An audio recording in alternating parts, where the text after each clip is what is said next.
Dozens of dogs from around the world have joined the search for earthquake survivors in Venezuela, and according to experts on the ground, they may be the fastest tool rescuers have.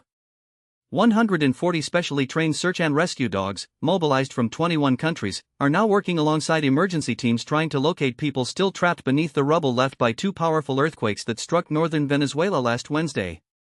That's according to the United Nations' main humanitarian agency, which is helping coordinate the international response. These aren't just any dogs.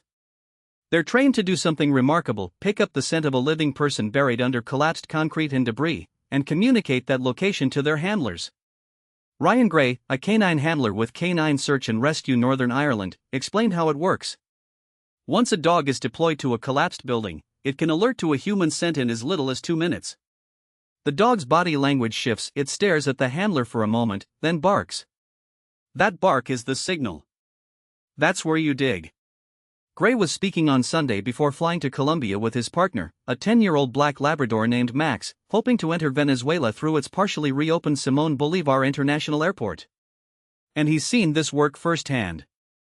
In Turkey in 2023, he and Max located a survivor more than a week after the earthquake struck, long past the point where many had given up hope. The process doesn't stop with one dog's alert, though. A second dog is typically sent in to confirm the scent. Then acoustic listening devices are brought in to help pinpoint exactly where the person is. Only then do the digging teams move in carefully, layer by layer, to avoid causing further harm to anyone still alive beneath the rubble. Linda Hornisberger, president of ReDog, the Swiss non-profit search and rescue dog association, said her organization deployed 8 dogs to Venezuela along with 88 personnel, including handlers, medical teams, and engineers. Since operations began, the dogs have identified the locations of 2 survivors in La Guaira, the hardest-hit state. Tragically, both died before rescue teams could reach them.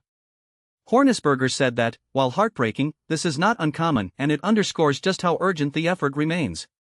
She was also candid about the limits of what even the best-trained dogs can do. If a person is trapped deep inside a dense pile of rubble, their scent simply may not be able to rise to the surface.